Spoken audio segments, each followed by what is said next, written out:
Today we're going to be taking a look at this Ohuhu 60 pack of illustration markers. They're alcohol based. They are the illustration tones and I bought them with my own cash. They were not sent to me. This is not a sponsored video and we're going to decide today whether or not it's a scam.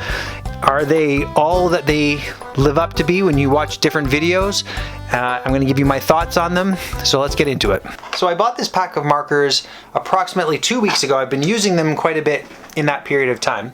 I bought them off of Amazon, and there are like a million different combos you can buy. There's different tips, and the ones that have certain tips are cheaper than others, and it's hard to kind of figure out how many you need and what's a good base set. Of course, I compared these with Copic markers because they are so much cheaper, but everyone always raves about the Copics. I did a video where I showed my classic set. These are the first time I ever used these, and I wasn't blown away at the time, but these have definitely been growing on me, so I'm gonna tell you how they compare today with these Ohuhus. Now, the 60 pack does give you quite a variety, and these are all mixed up because I've been using them quite a bit and throwing them back in. And I'm going to tell you the things that I dislike about them first and whether or not, again, I would recommend them. So I guess I'll start off with telling you why I bought these ones specifically. I like the fact that they were the illustration tones because I like to draw characters, so that was an allure. I like the box. I don't like the fact that those other ones are come in those black kind of fabric canvasy bags. They look cheap.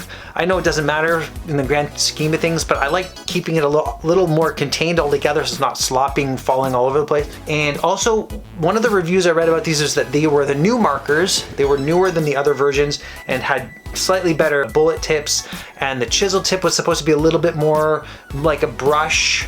So I was like, okay, I'm gonna give these a try. So the first thing that I don't like about them, I'll start with this. The box, even though it's nice to have everything contained, it is kind of snug. So it gets hard getting them back in there. If you're using a number of them and they're kind of turned slightly when you put them in, if they're not going the right way, I end up just having like 3 or 4 of them jammed right in the top, and they're just kind of like sticking out because they don't really fit all that well. They're okay, but you still have to kind of jam them in. It's a little bit annoying. The other thing is that they are tapered, right? And this, when I'm drawing, I'm usually using this bullet side for a lot of it, but not all of it, but quite a bit. I'm using the bullet side. And then when I'm done, I put the cap on and I have the tendency to want to put it back in this way. And this way it does not have the color on it. So when I look back at the bin, I don't know what color it is. I have to take it out and flip it over again. So I wish they had the colors on both sides. The Copics do. So you can put them in either way and it doesn't matter. Now this 60 pack has a pretty good range of colors, but I definitely find that it is lacking the very light pale blues and the light pale greens.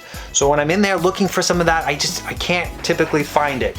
I end up just kind of going to more of a gray tone or using like the light blue, and then using their blender marker, which is this one right here. It's clear, and it's just basically, it just kind of smooths the area around and kind of disperses the ink, and which allows it to kind of blend a little bit. But I will tell you right now, it is definitely not as good as using the Copics. By the time you stop, you put your marker down, you get the colorless blender, and you start to blend those two pieces together, it's like it's dried a little bit. The two colors have dried a little, and you're really trying to like stir it up, and it just doesn't mesh as nicely. It's not as smooth. Probably if you have that special blending paper, it will still give you good results, but for the most part, you're not using that all the time. Like if you have random sketchbooks, it's not always going to be that perfect blending type paper unless you're buying that. So I want something that's a little more versatile. They do work, and I'm not completely dissatisfied with them, but I would definitely recommend buying the ones that have the brush tip, not the bullet nib. So the bullet nib just does not give me the same flexibility and line weight and line coloring.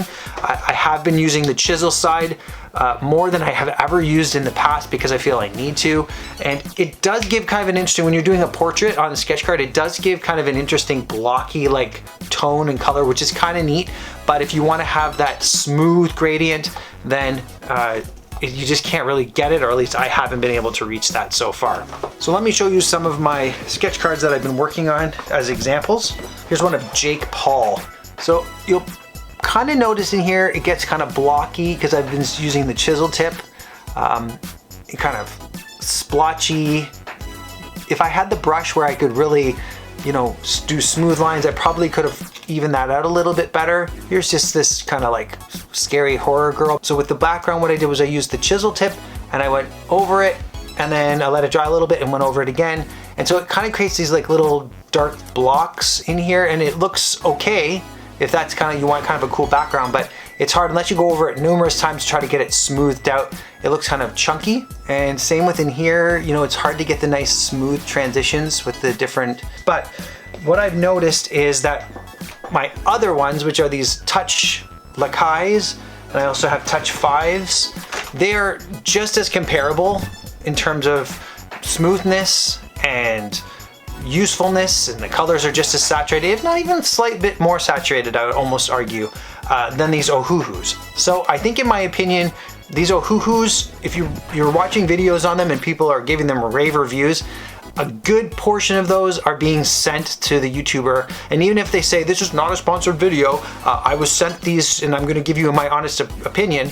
If somebody sends you something, you know, you're gonna be partial to wanting to favor it in the better light than saying it's junk. You know, it's definitely not junk, and it's definitely usable. And if, like for me, I didn't want to spend a ton of money on a big set of Copics. And for those who are following my sketch card journey, I just finished a bunch of Jurassic Park samples because I have sent my application out to try to work on the Jurassic Park series being released by Cryptozoic. You saw those in one of my other videos. Those are my pirate ones you saw at the beginning. So I made a bunch of these ones here for a company that said they will keep me in their mind, but they're kind of slimming down their trading card series is right now. I'm gonna keep at it and see if I can get some more contracts and do some cool cards. So before I go, would I recommend these? I would still recommend them as a base starter set. The alternative is not that drastically different and it's way more expensive.